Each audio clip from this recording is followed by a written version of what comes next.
Hi welcome to our channel. రాష్ట్రంలో తిరుమల లడ్డూకు సంబంధించి ఎంత వివాదం చెలరేగిందో, ఒక ఎన్డీడీబీకి సంబంధించి ఆ రిపోర్ట్ లో లడ్డూలో జంతువుల కొవ్వు సంబంధించినటువంటి పదార్థాలు కలిసినటువంటిది గతంలో సాక్షాత్తు ముఖ్యమంత్రిగా ఉన్నటువంటి చంద్రబాబు నాయుడు గారు, డిప్యూటీ సీఎంగా ఉన్నటువంటి పవన్ కళ్యాణ్ గారు, అలాగే మినిస్టర్ నారా లోకేష్ గారు, రాష్ట్రంలోనూ పార్టీల్లోనూ ప్రధాన వ్యక్తులు. సో వీళ్ళు చేసినటువంటి కామెంట్స్, జంతువుల కొవ్వు కలిసింది, తిరుమల లడ్డూను అపవిత్రం చేశారు, జగన్మోహన్ రెడ్డి అనే వ్యక్తి క్రిస్టియన్ గనుక హిందువుల మనోభావాలు దెబ్బతినే రీతిగా ఎక్కడెక్కడైతే కోట్ల రూపాయలు సంపాదించుకోవచ్చో అక్కడ ఎటువంటి కల్తీ చేయటానికైనా సరే భక్తుల మనోభావాలు దెబ్బతీయటానికి కూడా వెనకాడరు అనేటువంటి రీతిగా రకరకాల రసాయనాలు కలిసినని కావచ్చు, జంతువుల కొవ్వు కలిసిందని కావచ్చు, ఫిష్ ఆయిల్ కలిసిందని కావచ్చు, లేదంటే పంది కొవ్వు కలిసిందని కావచ్చు, రకరకాల కామెంట్లు చేశారు. ఆ రిపోర్ట్ లో బయటకు వచ్చినటువంటి వాస్తవాలు అని ఒక రిపోర్ట్ కి సంబంధించి గతంలో టీటీడీ చైర్మన్ గా చేసినటువంటి వైవి సుబ్బారెడ్డి గారికి సంబంధించి 4 ఏళ్ళ సుబ్బారెడ్డి గారు చైర్మన్ గా చేశారు. ఆ తర్వాత లాస్ట్ ఇయర్ భూమన కరుణాకర్ రెడ్డి గారు చైర్మన్ గా వ్యవహరించడం జరిగింది.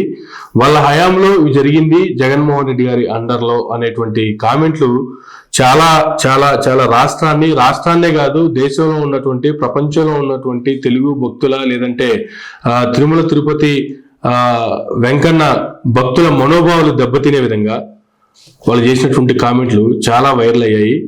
చాలా మందిలో కూడా జగన్మోహన్ రెడ్డి గారి మీద ఒక వ్యతిరేకత అనేది తీసుకొచ్చింది కూడా ఆ అంశం అనేది.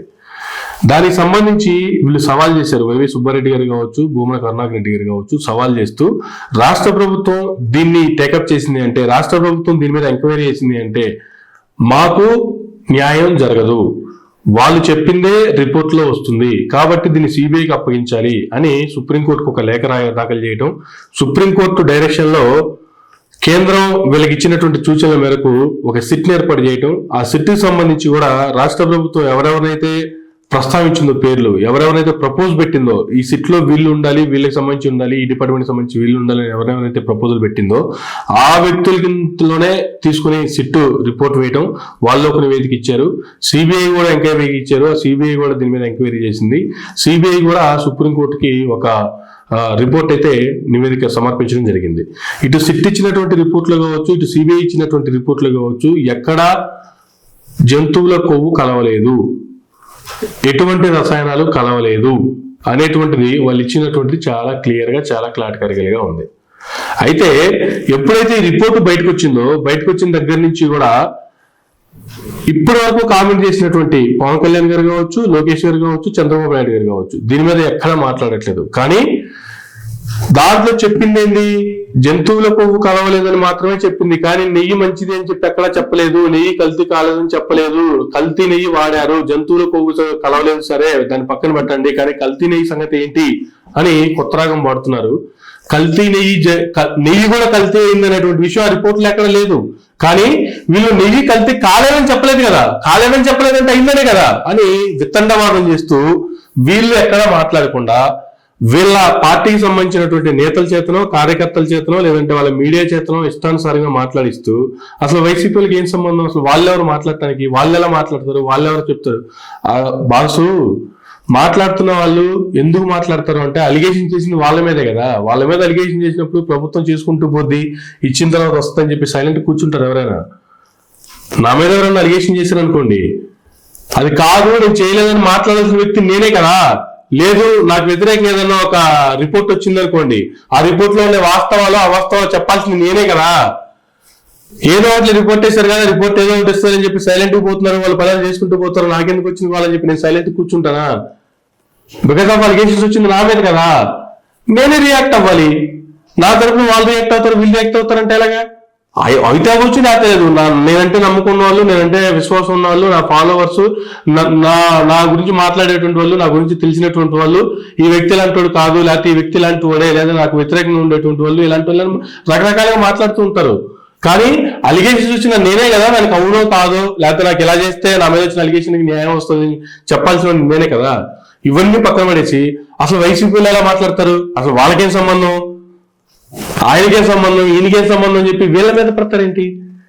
సరే, రిపోర్ట్ వచ్చిన తర్వాత కూడా జంతువుల కొవ్వు కలవలేదు, సరే కల్తీ నెయ్యి సంగతి ఏంటి అని చెప్పి కల్తీ నెయ్యి కలిపినటువంటి వైసీపీ లీడర్లు అని చెప్పి పెద్ద పెద్ద పోస్టులు వేసి దాని మీద జగన్మోహన్ రెడ్డి గారి బొమ్మలు వేస్తూ ఇష్టానుసారంగా ఎక్కడ పడితే అక్కడ పోస్టులు వేస్తున్నటువంటి క్రమంలో అసలు చేసిందే అపచారం, చేసిన అలిగేషనే అపచారం అయినటువంటిది, మళ్ళా దాన్ని సమర్థించుకునే రీతిగా ఈ రకమైనటువంటి పరిస్థితులు ఏంటి అని చెప్పి కొంతమంది వైఎస్ఆర్సీపీ సంబంధించినటువంటి నేతలు కొంతమంది వెళ్ళి నిజంగానే లేదు, మరి ఎందుకు చంద్రబాబు నాయుడు గారు సైలెంట్ గా ఉన్నట్టు, నిజంగానే కలవలేదు ఎందుకు పవన్ కళ్యాణ్ గారు సైలెంట్ గా ఉన్నట్టు, నిజంగానే కలవలేదు మరి ఎందుకు నారా లోకేష్ గారు సైలెంట్ గా ఉన్నట్టు, వీళ్ళు మొన్నటి వరకు చేసినటువంటి యాగి ఇప్పుడు ఎందుకు వీళ్ళు రిపోర్ట్ వచ్చిన తర్వాత రిపోర్ట్ అనుభవంగా మాట్లాడారు కదా, అప్పుడు కూడా రిపోర్ట్ వచ్చిందనే కదా మాట్లాడారు, ఇక్కడెక్కడ మళ్ళీ రిపోర్ట్లు పనికిరావని చెప్పి ఎక్కడో గుజరాత్ పంపించి వాళ్ళ దగ్గర నుంచి కదా రిపోర్ట్ తెప్పించారు.